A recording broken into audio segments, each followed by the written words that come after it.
of Advanced Legal Studies, Kochi, 2017. Her doctoral research focused on assisted reproductive technology and law, a study with special reference to legal recognition of surrogacy. Before joining Government Law College, Dr. Shinsi was associated with Nuance as an assistant professor. She has presented several papers and published several research articles at both national and international conferences. With that, I invite Shinsi ma'am to take over the session. Please join me in welcoming her with a warm round of applause. Over to you, ma'am. Thank you so much.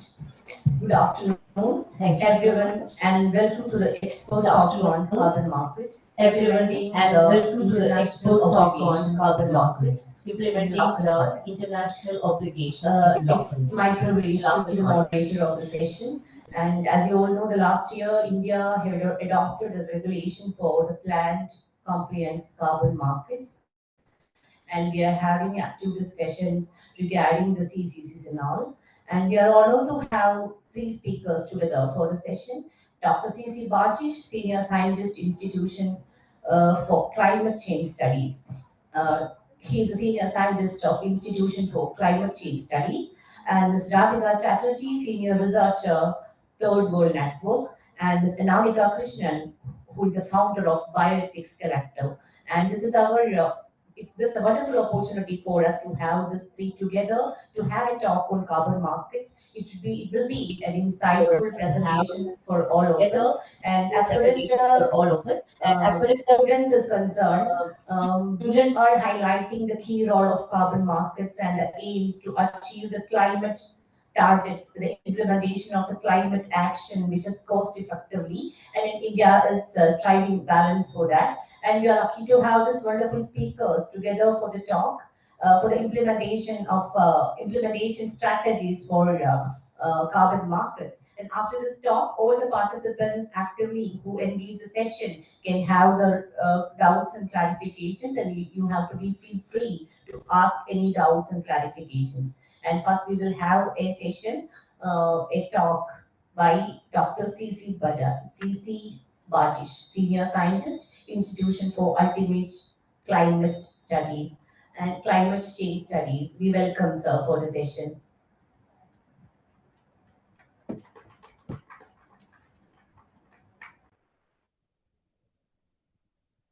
Okay, am I audible? I'll try to share my screen.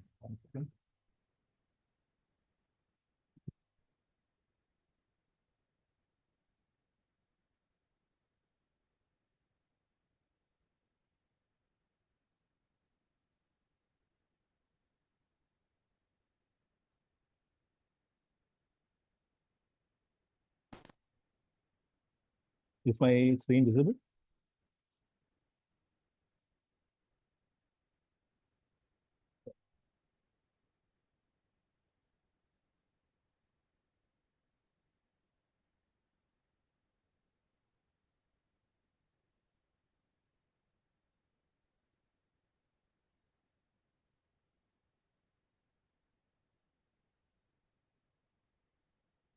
Full screen.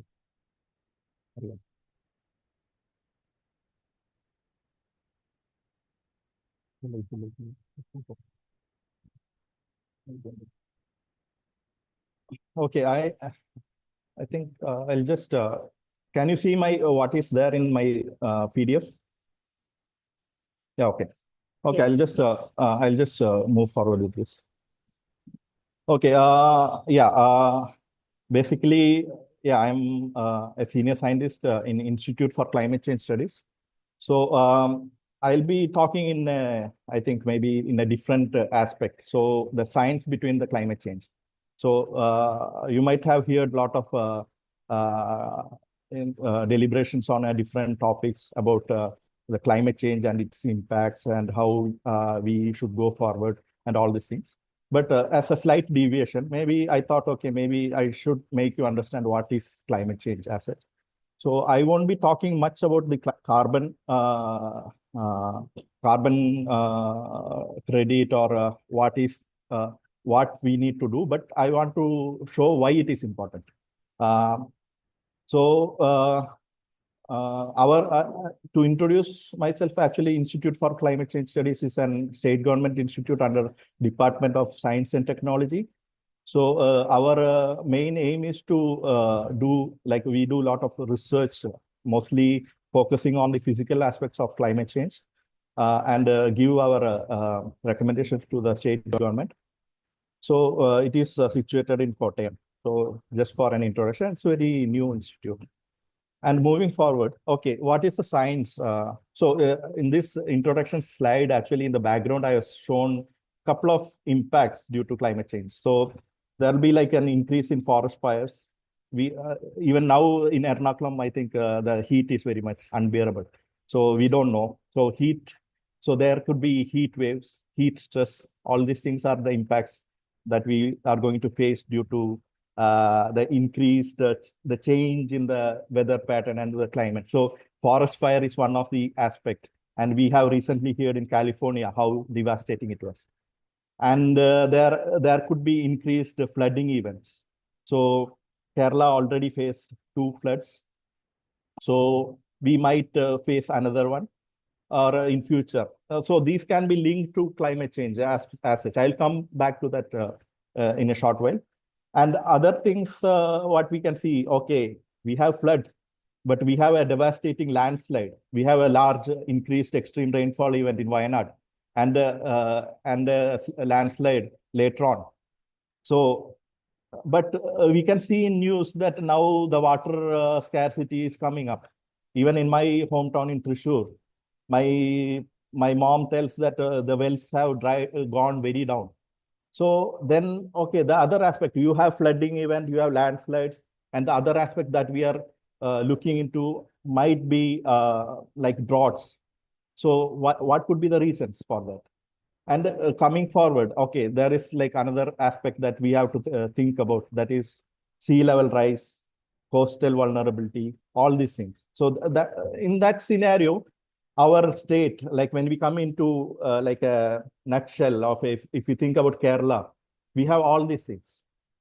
So even though climate change, when we talk about the global temperature rise, but in a nutshell, we should also think about how it will be impacting the state. So how it is regionally impacting. So coming to the scientific part, okay, when we think, we can tell that our Earth, we have learned all these things in our school time. So we know about different spheres. So there is biosphere, which is related to the biology. There is hydrosphere, which is looking at the water table and water cycles. And there is atmosphere, which is mostly air, and it's above our Earth, and Earth has a very good and dense atmosphere. And there are like one more aspect of the sphere is called cryosphere, which is made up of ice, the solid water. So these things are very much linked. It is called Earth system. And they all interact very much with each other. So what drives these things? So the main source of the main driver is what is called sun. So sun is the driver of all the all these things. So we have the only energy source, that is sun. So these are all linked together. So we should understand it is a complex system, and our human influence is also a driver nowadays. So I come to that next point. So we have like, okay, this is the system. Like maybe we can put it in a nutshell. That is like we have an energy source, that is sun, and also some external energy source. Like we have geothermal energy that is stored in Earth. So we can have volcanic eruption that can change the energy distribution. And we have like different aspects like ocean, terrestrial, and atmospheric physics that interact. But the important aspect in these things, human is also an important aspect. That, like one scientist believed, how can the energy go, how can the energy transfer take place? So human influence is also one of the important aspect when we think about the climate change. When we think about the climate change, I'm just generalizing a lot of stuff, but to make you understand better, maybe in a story mode. So again, coming to that, I'm just thinking about, okay, we think about only sun as a solar energy source. But the question arises, why, like if you have sun as the only energy source, why do we have like a heat wave? Why you are having very cold waves and such kind of things? So there is a balance between what the Earth is receiving from the sun. So the radiation, whatever is coming from sun, is being reflected or being absorbed and redirected. So a lot of things happen in the Earth energy system. So why I'm just trying to focus on that is because, okay, there will be because we to make you understand, okay, how we are contributing to climate change. So there are some common terms that we might confuse. So weather and climate. So when we talk about, you always confuse between weather and climate. So whatever happening today is called weather, because it's so it is an event due to some kind of changes that is happening in the atmosphere. So this is, if you are clearly able to read, you can tell that like there are winds that is happening now, or the temperature that is you are feeling now, or the rainfall that is happening now. All these are are called the weather. That is very much within a day, changes that is happening within a day, or maybe 1 or 2 days. But climate is kind of a mean state. So to explain climate, we can tell, okay, when we look at if you go to up north, you will get a very cold climate region. Like we have like polar region, and if you are in Kerala, it is called a tropical climate. And maybe if you are going somewhere in like below latitude, maybe an increased latitude, maybe Australia or somewhere, which is at a another latitude, which have a temperate climate. So those things are almost very much stagnant, or it's a mean state of how the atmosphere behaves. So those things are called the climate. So it's a long-term mean. Mostly, if you look at the 30 years change, so we can take about climate. But whatever happens now, like the cyclonic activity or maybe rainfall, all these things are related to weather. So this is how like a climate, it is because of like whatever I explained, like in the polar region, you have very, very cold, but in equator, you won't see ice. So that those things are related to the climate. But when we look at the rainfall or these patterns, we can relate it to weather. So what we can change in the climate can have an impact on our day-to-day weather and the day-to-day life. So that is how the climate change is being important. So I think maybe, and again, I'm just telling you, okay, there is only one source of energy that we all get. It is from the sun. So, okay, when we talk about climate, has this climate been same for eternal, like the Earth's lifespan? So this, I'm just showing you a graph. Don't be too alarmed. This is a graph that shows the surface temperature change and the concentration of carbon dioxide to the past, like it's going back to 8 lakh years. So we can clearly see Earth's climate was not static. It was always changing. The Earth's temperature has been changing up, down in a cyclic way. Okay. And we can see that the carbon dioxide is an integral part when it is always moving. When the carbon dioxide increases, the Earth's surface climate has also been increased. So they are very much related to each other. So that's where this carbon dioxide part is coming. It's becoming important. So for the past 8 lakh years, this is a data which is taken. It's a subject stream called paleo science. So it looks at the past of our Earth. So there are a lot of paleo research going on. So this one is a data from the ice cores in Antarctica. So we can study climate from ice cores. So you can drill the cores and you can analyze for the proxies and look at how the temperatures were in the past and how it changed. So that is an interesting part. So we can study how the past Earth was. So I'm just my takeaway point is the temperature and CO2 were very much interlinked. And even in the past, you can see there is a cyclic relationship between the carbon dioxide and surface temperature. I'll come back to this later, but it will give you some impact.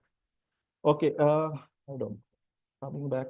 Okay, so when we talk about climate change, I'm just talking, there is a natural climate change that I showed in the past previous slide. But there is also, like in the present scenario, what we are talking about, it's a climate change, but it is not exactly like we have a natural climate change happened. But what we are trying to impose is the anthropogenic climate change. So it is nothing but the climate change or the warming that is happening, global warming that is happening due to the influence of human beings. So that is what we have to think in our present scenario. So there are a lot of, like when you come to physics, there are a lot of indicators to tell us how the climate is behaving. So these are the main indicators from IPCC that we can tell. The cryosphere that I told you, that ice and the ice in the polar region, that is cryosphere, and Himalaya, in all these regions, those are good indicators of the climate change. And ocean and water, the hydrological cycle and ocean. So these whatever changes happen, they can signify the climate is changing. Atmospheric composition and temperature and energy. So with respect to that, there are different parameters that we can take, like ocean heat, surface heat, SST, ocean acidification, glaciers. All these things indicate how the climate is changing. So, but when it is linked to human beings, then we have more impact. Otherwise, we don't talk much about that. So, this is just, we are talking about the climate is changing. So the past 100 years, the climate has been increasing, and it is, I think 1.2 is a bit less. 2024 was very record warm year for the global average. So it was almost crossing 1.5 degree now. So for the past 100 years, the temperature has been increasing steadily. So what we can see, with respect to that, observational evidence also show that, when we link it to the past, but this is the present scenario, that the carbon dioxide has also been increasing with respect to the increase in temperature. So this graph clearly shows how steeply the carbon dioxide is increasing. Okay, and we can also, from the observational evidence, from the satellite data and so on, we can see that the sea level, which is also an indicator of the climate warming, it is an impact of warming. The sea level is also increasing. So these are observational these things. So how the sea level is increasing? There is, once the temperature is increased, there is an expansion. Once we give any energy, there is the things expand. So once ocean water gets heated up, it expands. That is called thermal expansion. Due to that, sea level will increase. And another factor is there is a large storage of ice over the glaciers. That is maybe glaciers in high mountains, as well as the glaciers that is there in Greenland and Antarctica. So slowly and steadily, they are also reducing. So whatever mass it is reducing, it is coming to the ocean as water.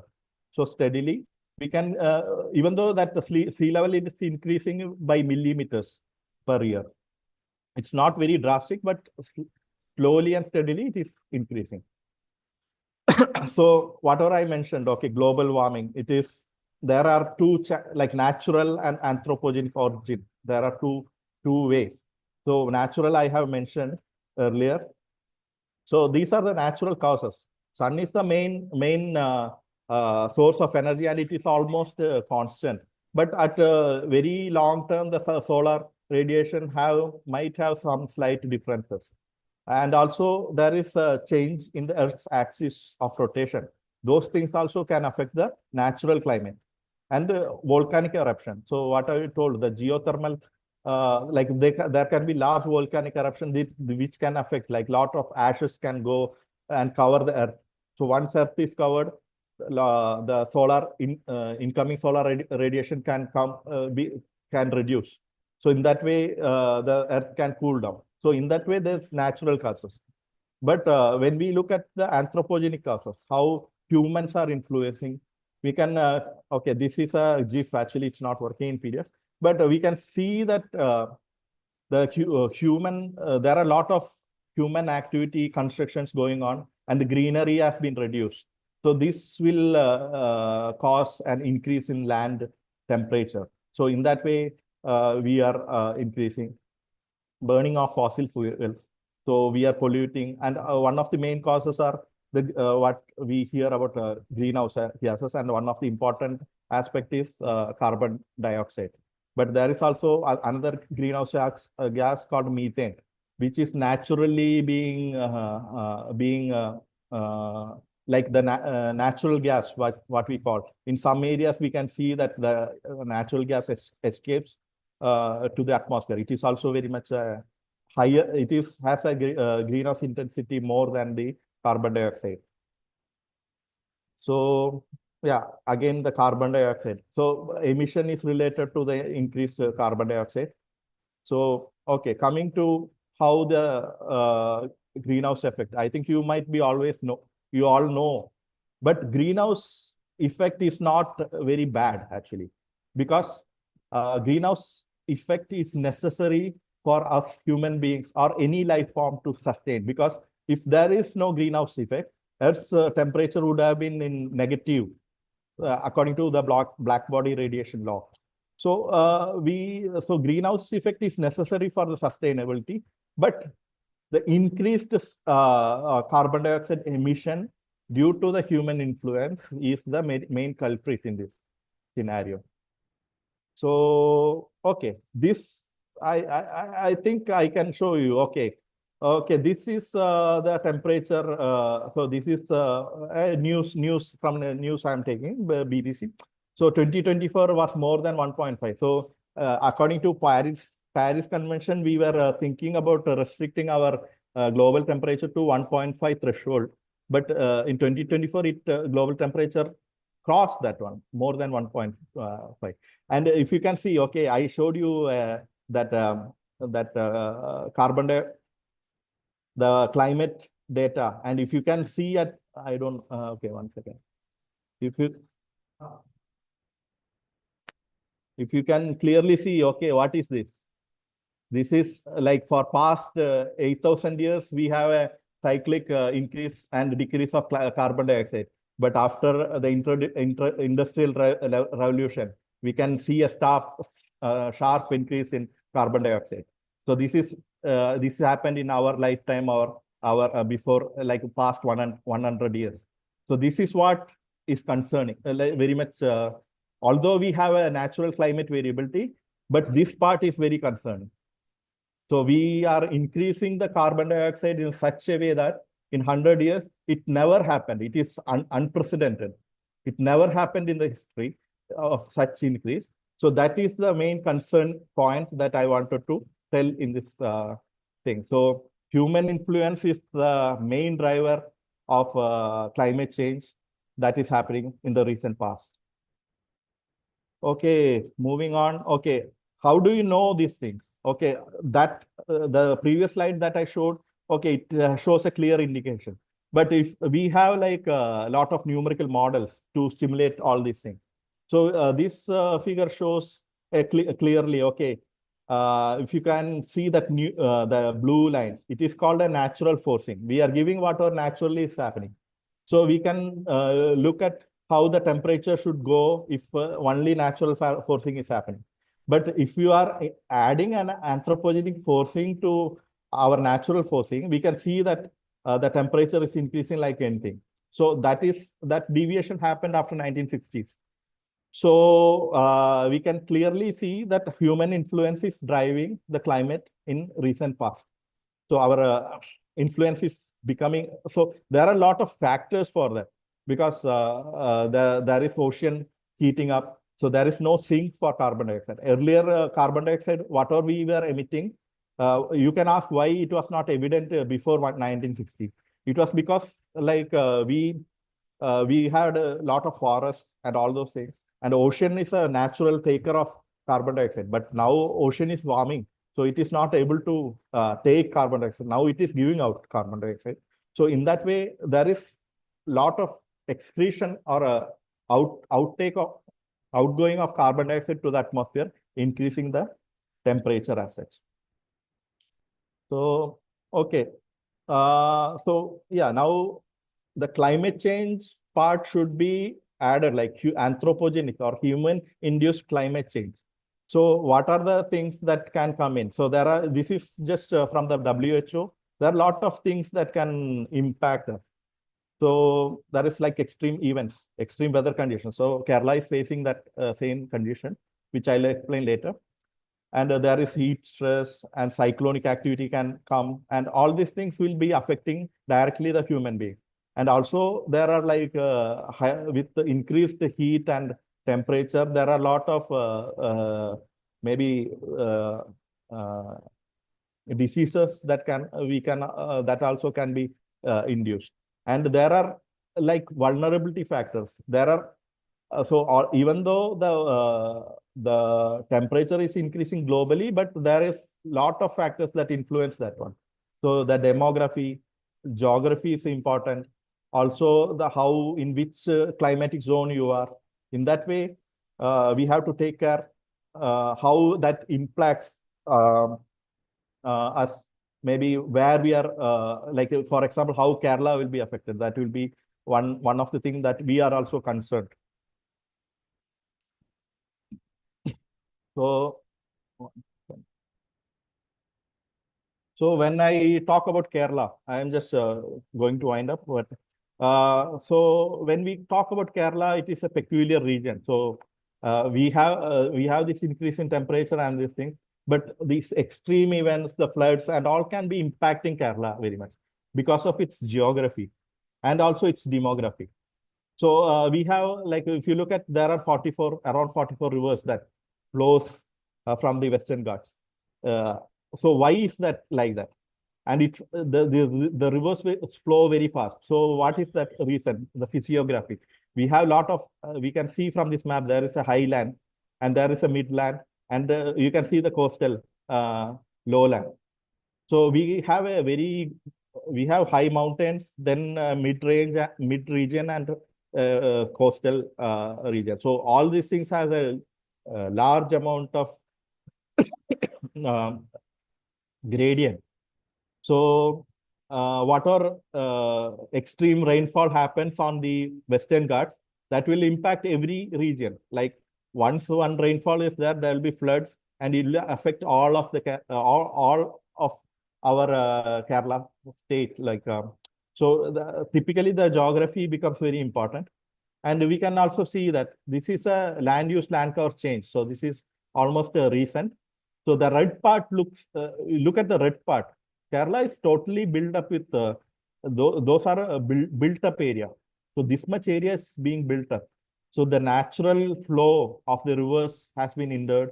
And there is like, there will be flood, there could have been flood plains. Those those have been gone. So we have changed a lot. So in that way, we are getting very much vulnerable. This is the slope that I had mentioned.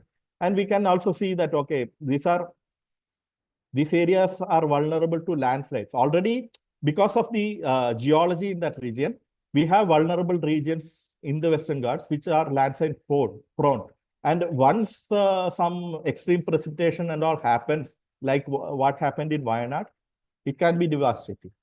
So these are all what you call, even though it is a weather pattern, but these are linked to the climate. How it can be linked? Because of the increased temperature, the land surface temperature is increasing. Oceans temperature increasing, water vapor content is increasing. So we don't know. There is a lot of water vapor in the atmosphere, and what time it can have an extreme weather event, we can't predict. That is also, so for prediction part, we have very sparse observations. That is also a constraint to make a good prediction, how this can impact. So government is trying to focus on increasing the observations in near future. So when we look at the Kerala climatological trend, so we can this is from some paper from a paper from our institute. So we can see that there is a decrease in the rainfall, overall rainfall, but there is an increase in extreme rainfall in the recent past. And with respect to our temperature of the past 100 years, you can clearly see an increasing trend. And there is also a gap between the high temperature and low temperature. Low temperature is nothing but nighttime temperature, and high temperature is the morning, like afternoon temperatures. Like we are feeling that, like now we feel like cooler nights are very much reduced. So that is clearly seen here. There is no temperature gap between that has reduced a lot.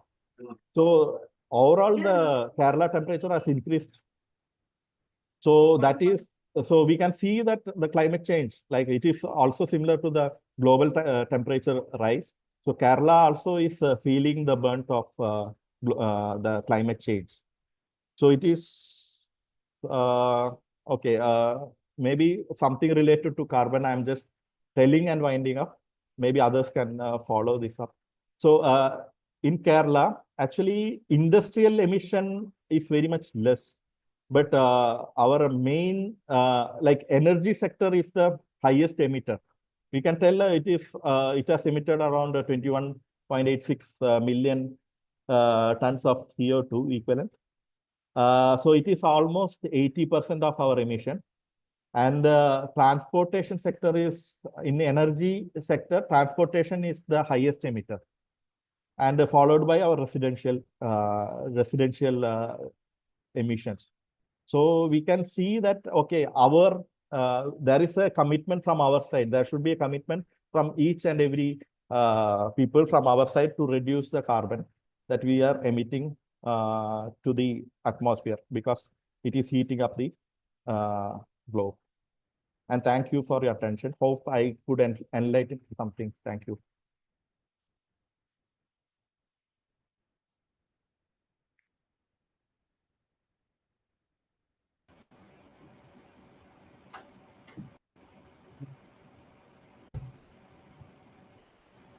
Can I stop the sharing?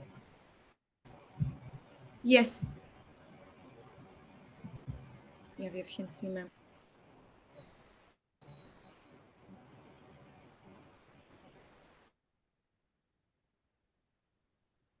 Presentation, we discussed from the roots of climate change to which are really.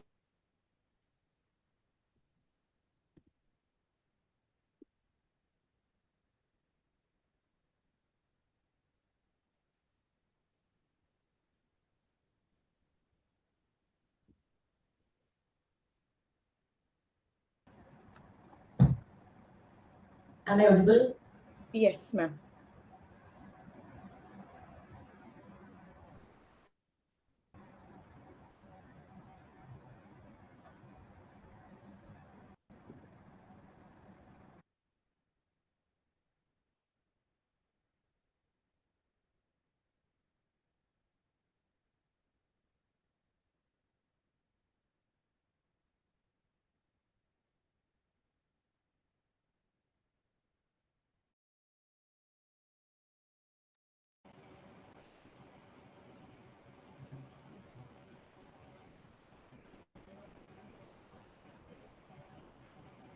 Thank you, sir, for the insightful presentation. And now we will have Anamika Krishna for the insightful founder Bioethics Collective, and welcome, ma'am, for the session.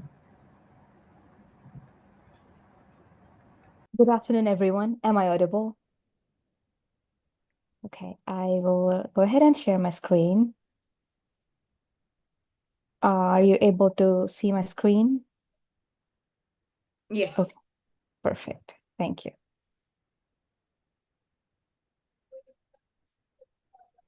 Good afternoon, everyone. Thank you so much for this wonderful opportunity to talk about a pivotal topic. First of all, let me take a moment to thank Dr. Bajish for that wonderful and informative session. And thank you, Dr. Ria Mamin, for organizing this fantastic event. I also want to take a moment to congratulate and appreciate the students of GLCE for coordinating this multi-day event. And I am looking forward to hear from Radhika Chatterjee as well.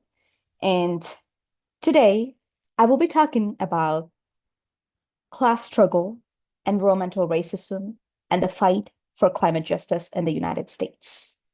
I am Anamika Krishnan. I use she, her pronouns.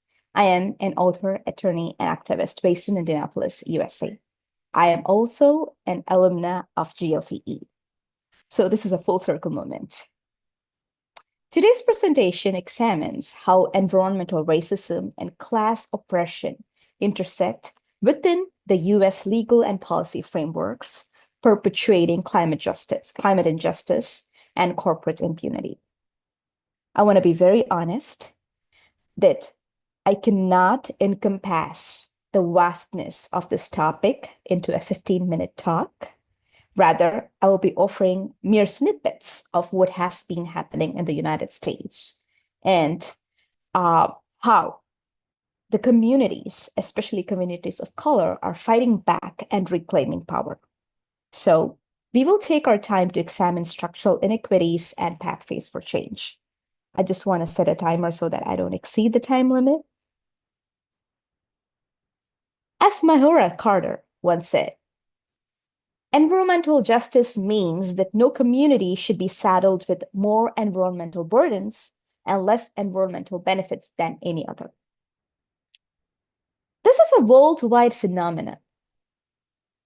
Marginalized communities, historically marginalized communities, and systemically oppressed communities often face the brunt of the impact of climate change disproportionately when you compare them to the privileged, wealthier communities.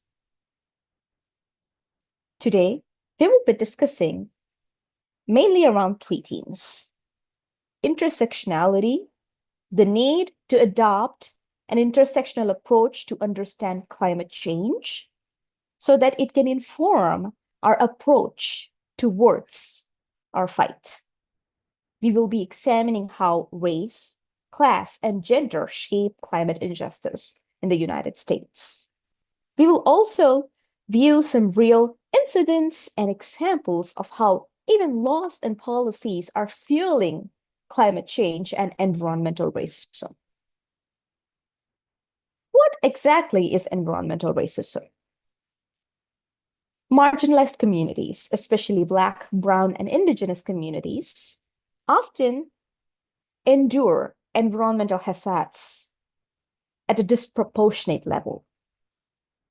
It is a systemic discrimination embedded in policies, laws, and economic structures. What happens is that the system prioritizes profits over people. Let us look at the different facets of environmental racism in the United States. It could look like an unequal exposure to pollution. Most often, communities of color are more likely to live near unsafe environmental conditions. One such example would be Louisiana's Cancer Alley. In Louisiana, there is an 84 to 85-mile stretch between Baton Rouge and New Orleans, and this entire stretch is filled with residents who are exposed to hazardous chemicals and toxic wastes, and they ended up getting cancer, and they face an unprecedented level of unsafe breathing and living conditions. It could also look like discriminatory policies and zoning laws. We will be discussing more about what redlining and exclusionary zoning laws mean in the United States later on. But what it shows is that the system is built to oppress these communities. One such example would be the Flint water crisis. Flint is a city in Michigan. So the petrochemical industry started dumping the hazardous waste onto the river and did not inform the authorities. And 100,000 residents were exposed to these toxic chemicals, especially lead contamination, and ended up getting sick and still face severe health conditions. And finally, the government had to intervene and invest $400 billion to clear and filter the river. But this should not have happened in the first place, right?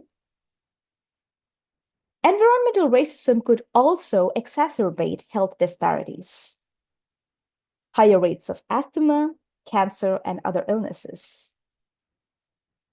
The picture you see here is from South Bronx, which is a town in New York.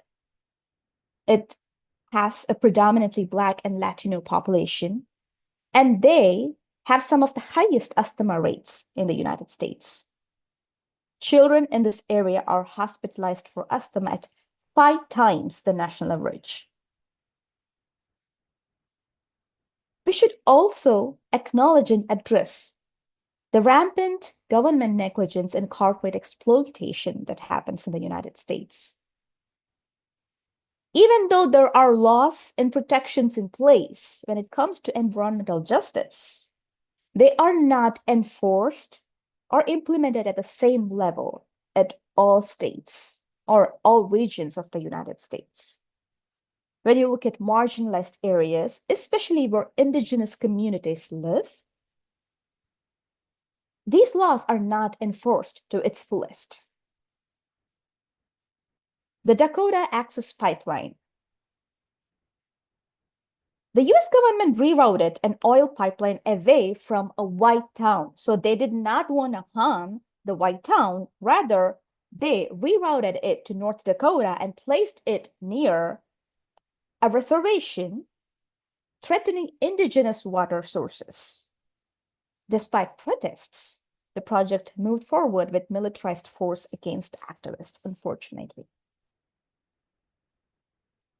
Most often, low-income communities do not get enough attention or prompt attention. One such example would be Hurricane Katrina that happened in 2005 in New Orleans. So, New Orleans has a huge Black population. When they faced massive flooding as a result of hurricane, they did not get disaster management services on time. Government aid also was slow to reach them, and most of them have been permanently displaced. When we talk about legal and policy frameworks in the United States, we cannot overlook how racism is deeply embedded into the systems. One such example would be redlining and racial zoning. I briefly mentioned redlining before. Redlining is a systemic practice where Black and brown residents usually are not offered the right financial services. It could mean like Black or brown residents not being able to access mortgage loans or loans to purchase property or land or establish themselves in safer neighborhoods. Their race and ethnicity are targeted in such a way that they do not have access to lower interest loans, so they have to find a place to live elsewhere. And they are pushed to live in areas that are not safe for their survival. Redlining is a nationwide phenomenon in the United States. Most of the Black neighborhoods in the Midwest and the South have been displaced through targeted redlining.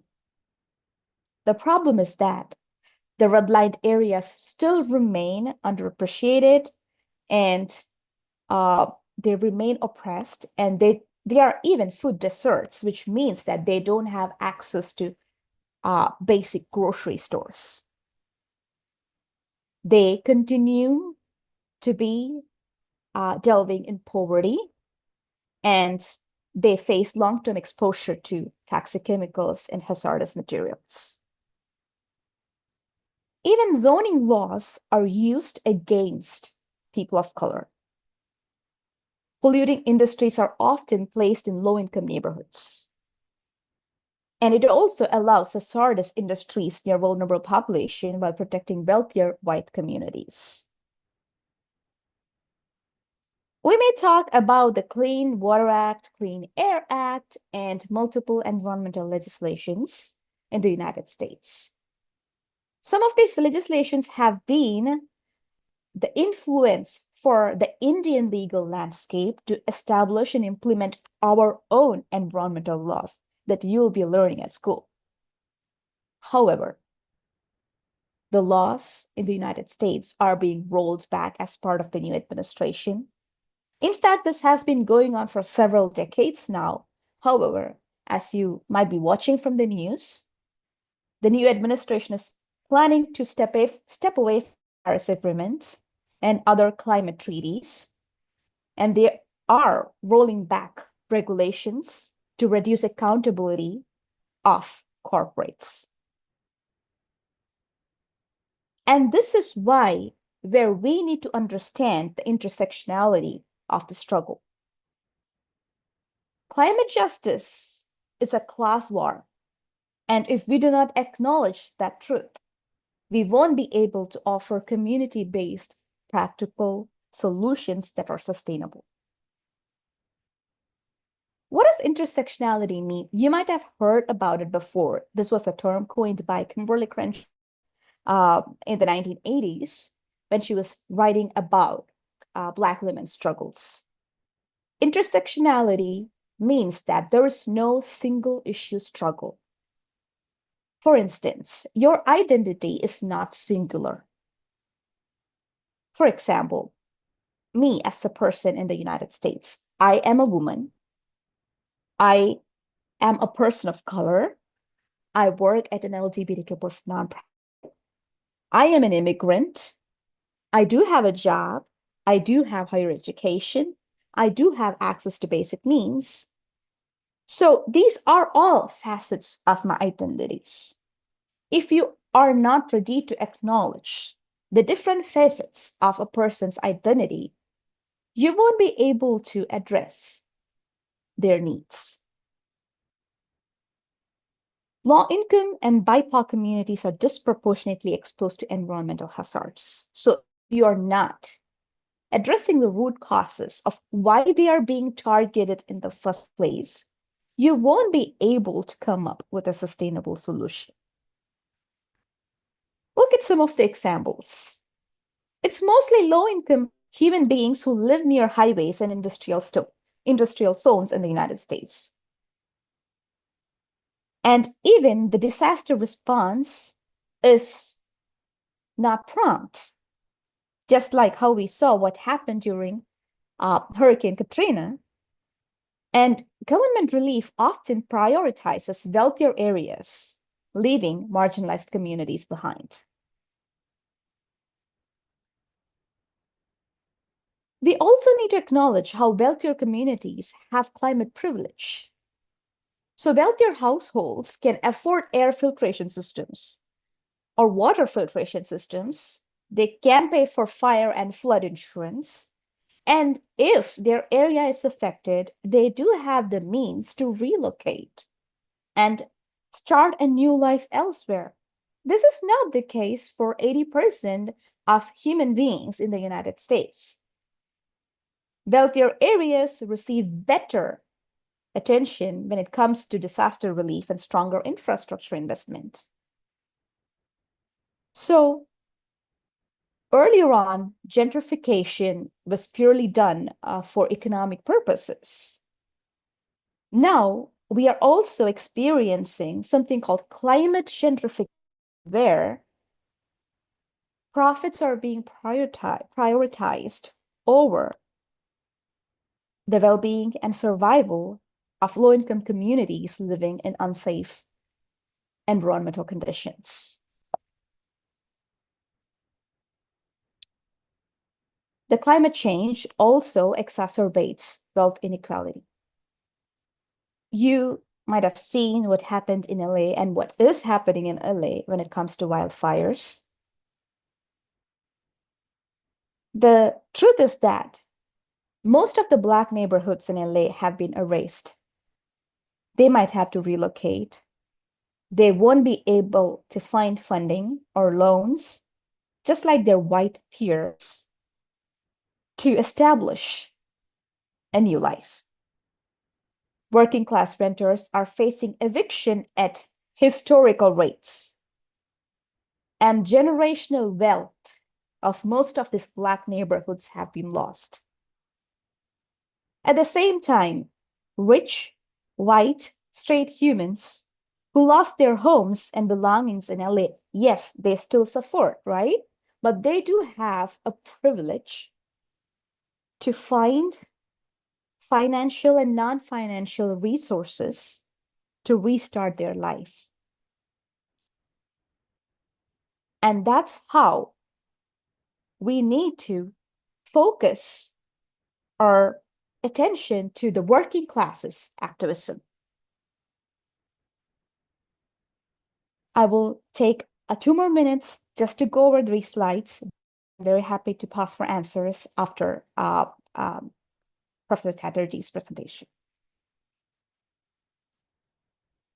Corporates control policy through lobbying and campaign funding. So even though Democrats are considerably liberal when compared to Republicans, both of these are capitalist political parties. So the fossil fuel industry spends billions every year to influence laws and regulations.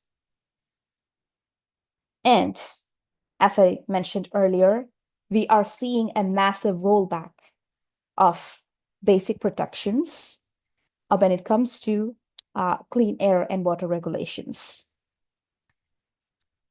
The previous administration had introduced an initiative where clean renewable energy was given priority over non-renewable energy.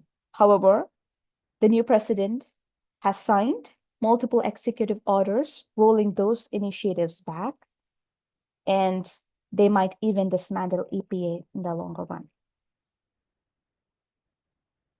This is why legal wins are not sufficient in the United States at this moment.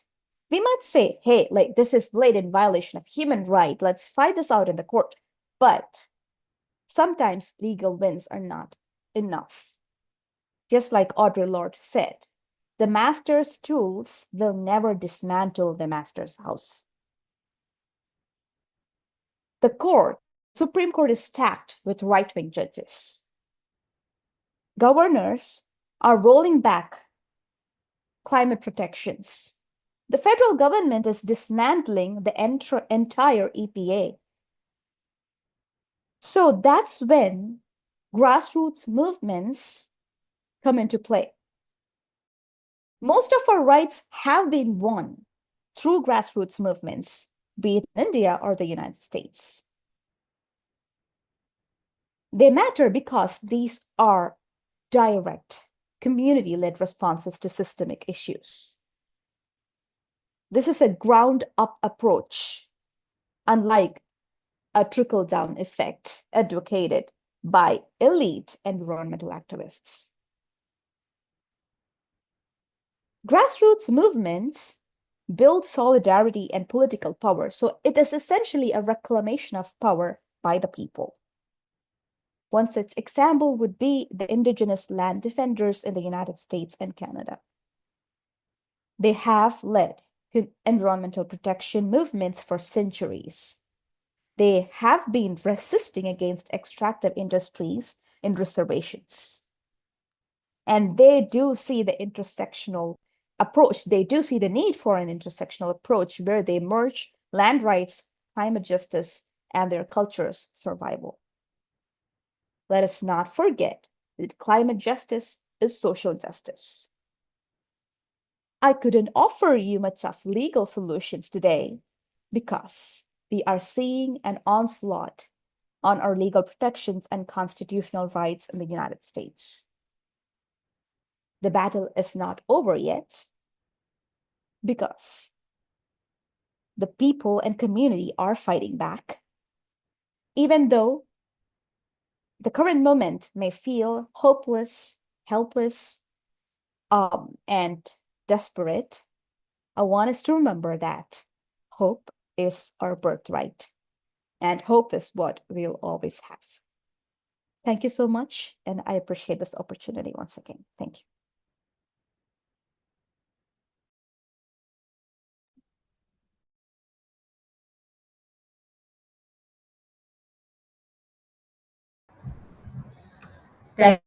Thank you, ma'am, for the thought-provoking lecture. You enlightened us by giving a clarity to the concept of climate change, the climate justice, and intersectionality. By Radhika Chatterjee, ma'am, Senior Researcher, Third World Network. We welcome you, ma'am. Thank you. Thank you, Dr. Shinzi. Am I audible? Yes, you are. Yes. Okay, thank you. Good afternoon, everyone, and good morning, good evening from wherever you are. I would like to thank everyone, especially the panelists who've spoken before me. You've made my life a lot easier. So I'm going to do a very short presentation. I'm sorry, I don't have a PowerPoint.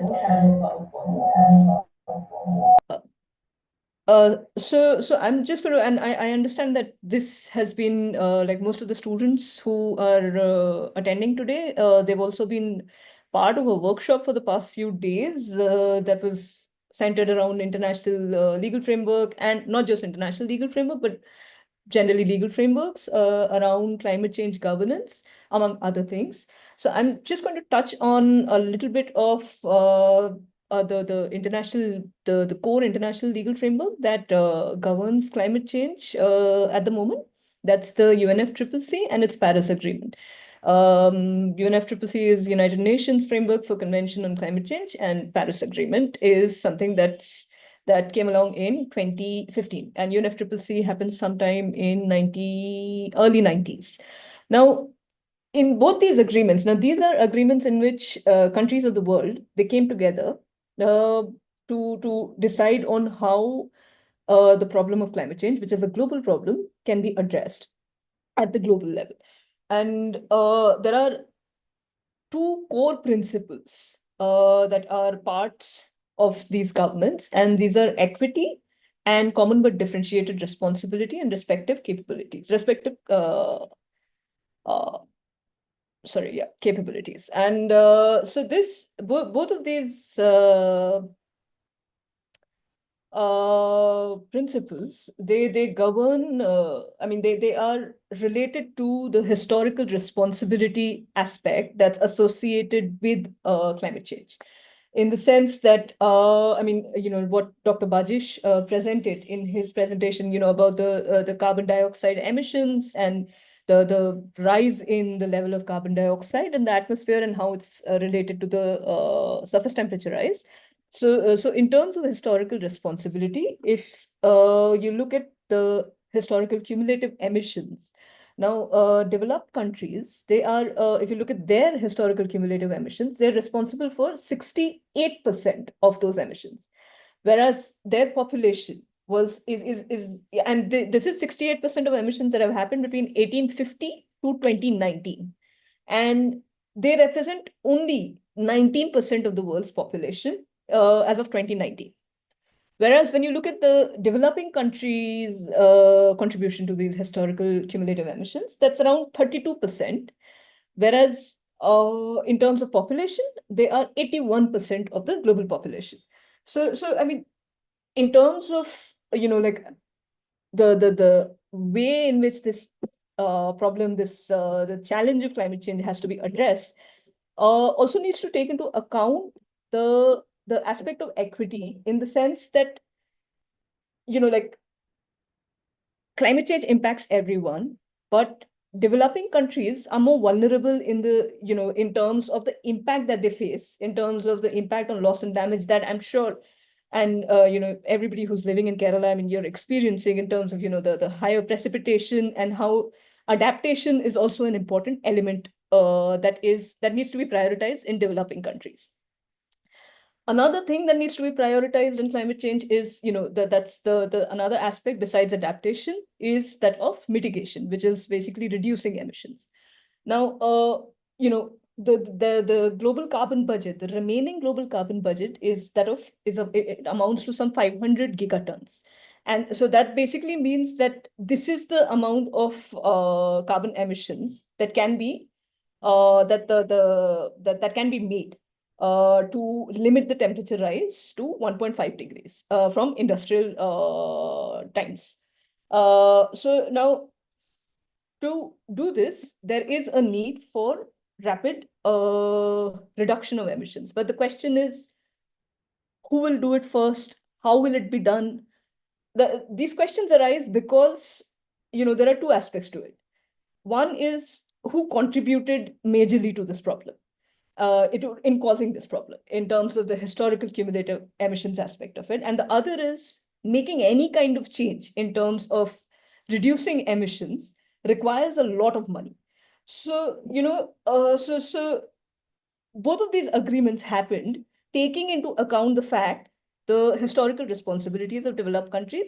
So they provided for two things. One is that developed countries would take the lead in mitigation, in reducing emissions. Plus, given that this is a problem that was caused because of their industrial development, they would also provide means of implementation to developing countries. Now, means of implementation are basically, there are three aspects to it: finance, technology, and capacity building. So these are the three things that need to be provided. Now, coming to the example of India, like specific challenges that India faces now in terms of reducing its emissions. I mean, so if you look at India's dependence on coal, so 55% of our primary commercial energy needs, they come from coal, and 70% of it is 70% of our electricity is also based on coal use. In terms of number of people employed by the coal sector alone, we have around 0.44 to 0.74 million people. Now, and this is an underestimate. These are estimates, because the exact numbers are not known, because there's a, this sector, there are a lot of informally employed people in this sector. And just the cost of phasing down, just the cost of phasing down the coal sector has been estimated by one study to be around $1 trillion. Now, in making any kind of change in how, or in the energy source that we use, there, like apart from the coal sector, many other sectors in India will get affected. For example, our manufacturing sector will get affected.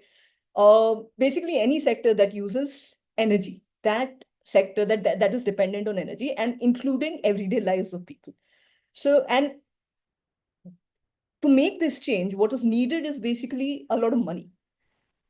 But for a developing country like India, which already experiences a considerable amount of socioeconomic inequalities, there are also a lot of other priorities which the country needs to address. For example, like the development related priorities, adaptation related priorities. So adaptation is basically, whatever a country can do to to prepare itself for the changing climate, for the increased incidence of extreme weather events.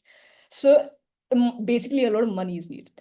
So that's where again we go back to these international legal frameworks, and that's where and where is like how is the country going to do all of these things at the same time? So I mean that's essentially the challenge of mitigation, the main challenge of mitigation that is faced by a lot of developing countries, where they have to really, I mean, their priority is adaptation in the context of climate change. Then they also have to deliver on the needs of their people, which is about sustainable development. And so every discussion on how climate change is dealt with has to, I mean, this has to be taken into account. Like these dynamics also need to be taken into account. And with that, I think I'll stop speaking and hand over to Dr. Ria. Thank you so much.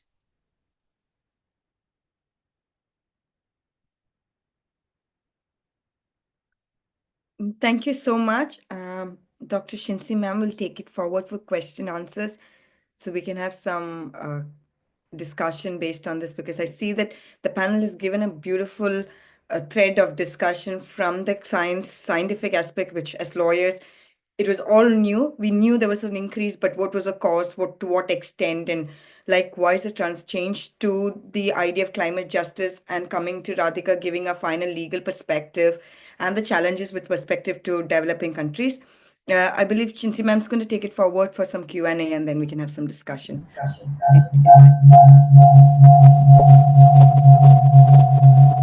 Thank you, Radhika ma'am, for the insightful lecture.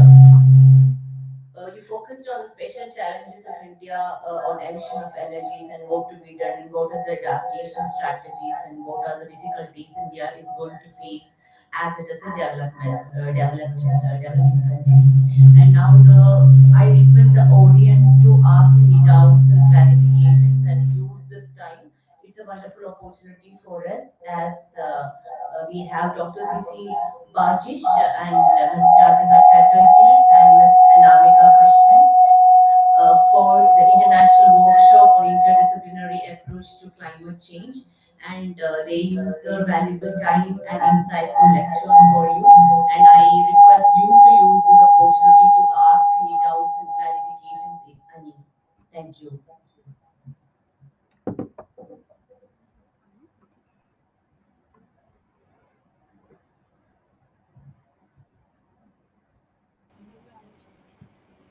Hello.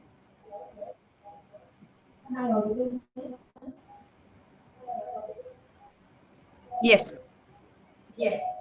So I had this doubt. It is often found that the global climate policies, they often force the developing countries into a cycle of poverty by restricting their access to high emission growth, while the developed countries continue to benefit from the historical carbon advantage. So my first question is India's stance in the COP26 that was in Glasgow justified? Like the India's argument for phase down instead of a phase out, is it justified in the context of this climate inequity? And also, I would like to know if a large-scale international movement like the ones that we saw during decolonization of South against the South African apartheid, can such a large-scale movement fill this gap and social injustices very inherent in this climate policies?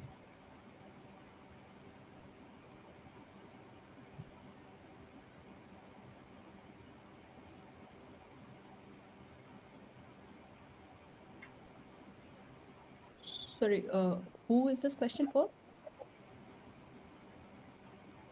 I was asking to Anamika. Thank you. I would say that the first part of the question would be better answered by the climate scientists and people knowledgeable in the climate area. But I would say that the developed countries have always disproportionately attacked the environmental legislations, and the development of the so-called developing and underdeveloped countries. It is pivotal that we take the time to look at the history of how these countries became underdeveloped. These were previously the resource-rich countries or continents of the planet. But the undue extraction and the onslaught of their basic rights resulted in the current scenario. I can answer the second part of the question if that's okay. I would say that large-scale global class struggle is essential and fundamental to dismantle the existing systems. As I mentioned in the presentation, sometimes legal wins are not enough. If the system is built against us, why do we have a feeling that it will somehow liberate us? The system is built on the oppression of people of color and the working class. So I don't personally believe that legal wins are sufficient. Global movements are possible and are happening across the world. And in no time, we will see different movements joining hands to address the oppression. For instance, where I come from in Indianapolis, we are facing an onslaught on LGBTQ+ rights and women's rights. At the same time, we are also experiencing a rollback on the environmental regulations in the state of Indiana. These movements and protests were separate up until the last year. But we have come to the common understanding that our enemies or the oppressors are the very same people. And since last year, we have seen protesters joining hands, movements enriching each other, and sharing knowledge and resources to empower one another. So, in my opinion, global scale community movements would offer the sustainable solution to the current scenario. Thank you. I hope it answers your question.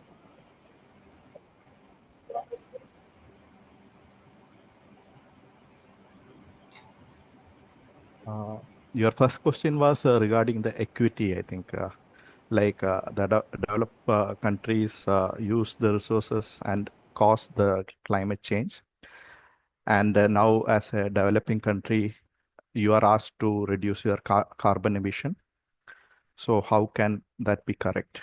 So maybe, actually, the issue is it's not. It's my personal opinion, but as a legal point of view, maybe it won't be correct. So as an individual, I think we have our own, I think, commitment to climate change. That is one of the aspects that every one of us should try to identify. Otherwise, climate change to make or mitigate or adapt to climate change, there is a lot of financial burden within the, I think maybe India with its population, it can't afford to spend a lot on social issues. Like climate change ultimately becomes a social issue. And there is, again, in India, there is a lot of class differences. There are people who are very much vulnerable and they are in the lower class. They can't go away from the region because they can't afford to leave their houses. So such kind of issues are there. So I think maybe the agreements were made in a way that developed countries should take responsibility and give finance to the affected communities, that is third world. And also maybe there are a lot of island nations which are being affected due to increased sea level. So these kind of issues are very much prevalent. So in a way it is correct, but there is always a gray area between these things. Like we want us to be developed, but the solution, what I feel is, okay, maybe if we have, like, the emission is a villain here. So if our technology somehow, like, we should I think government should focus on, I think, finding green solutions, like maybe try to invest more on finding greener solutions, so that we can depend less on the needs. Energy is a very large thing that drives a human. So if you can find affordable technology to reduce the dependence on fossil fuels, coals, everything, that would be really good. But the main concern is always the financial aspect. So I'm not a expert in that one, but maybe I think that Radhika can comment something about the equity part, maybe with respect to your research. So I fully agree with you. I mean, in the sense that it is required, and there is absolutely no question about, like no doubting about the need for reducing emissions. But like it's basically the challenge of how do you do it. And I mean, one point about, like you mentioned about India needing to do more in terms of technology. And coincidentally, only today morning, I was reading about this news that's about our India's largest solar manufacturing company. It's called Waaree, I think. Yeah. And so they are India's largest solar manufacturing company. And in terms of, technology, they are they export their technology, but they're also manufacturing for India. And they are now facing a lawsuit, a patent-related lawsuit in the United States. So, like in terms of technology, so it's finance plus technology plus capacity building, like, when it comes to means of implementation. So that's that's and then there is a separate international legal framework which governs technology related aspects of like these issues that are related to patenting. So I mean, there are just, I mean, I'm sorry that I'm like maybe dwelling more on the challenges, but it's just that there's this aspect of the like the dynamic that also countries like India and other developing countries have to sort of deal with. And in terms of one of the questions that was asked was about India's stance at COP26. Now the like in terms of India, I mean, I personally feel that it was the right thing to do, in the sense that if suddenly India commits to something, like let's say making a sudden change in its main source of energy, then it would have a drastic impact on not just that sector, but on multiple other sectors. For example, if you look at the manufacturing sector, they would need to adapt to a new form of technology, that a new form of energy. That would mean that they would need different kinds of technology. Like they would need to adapt their entire manufacturing process to a different kind of technology. Maybe large manufacturers could do it, but if you look at our MSMEs, they would again, face the challenge of how do the question of how do they do it, in terms of how do they access the technology, how do they access the finance to get that technology. So yeah, that's thank you.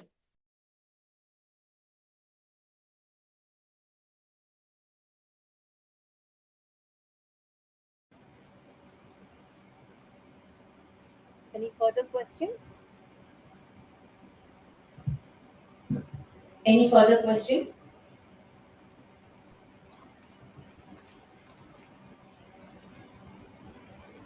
So this is the end of our second day afternoon session of International Workshop on Interdisciplinary Approach to Climate Change Education. And we are really honored to have you all, Sir Dr. C.C. Burgess, Ms. Radhika Chatterjee ma'am, and Anamika Krishnan ma'am. Thank you, speakers, for all your valuable time and insightful lectures. We really enjoyed the session, and our students got a concept-wise clarity on climate change. Thank you all. Thank you so much for having us here. Thank you. Thank you.